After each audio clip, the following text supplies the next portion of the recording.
titre intitulé Femme de ma femme. Pour reprendre toujours concernant la liberté des désirs, des plaisirs, ou la liberté personnelle, ou d'intimité personnelle, dans ce sens concernant le tabou sexuel ou les relations sexuelles,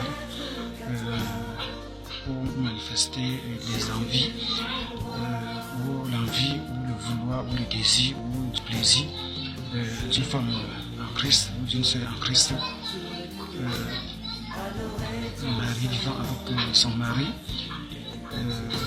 soit ayant déjà une partenaire du même sexe, ou désirant, ou ayant eu la permission de son mari pour avoir une partenaire du même sexe qu'elle, ou une demande où ces derniers est aussi libre, ou des ententes d'après les deux clans, ou des ententes reçues par le mari ou par les partenaires hommes de deux côtés.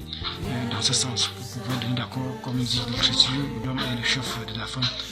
Dans ce sens, l'homme est l'autorité sur la femme, il la domine. Dans ce sens, il peut l'accorder certains privilèges ou certains désirs ou certains ses choix afin de l'approuver son amour infini, ou afin de la satisfaire, ou de l'approuver de toute façon son amour, afin de faire qu'elle soit satisfaite, soit du partage de son mari, ainsi de suite. Vous voyez, elle peut désirer une relation pareille, ou qu'elle vit déjà une relation pareille par l'accord de son mari. C'est juste toujours par des méthodes de conviction, de certitude, et ainsi de suite, à travers des lois, ou dans le chapitre 13, 1 à 2, qu'on a déjà eu à étudier dessus plusieurs fois. Vous voyez, et son mari peut l'accorder ce privilège, cette demande.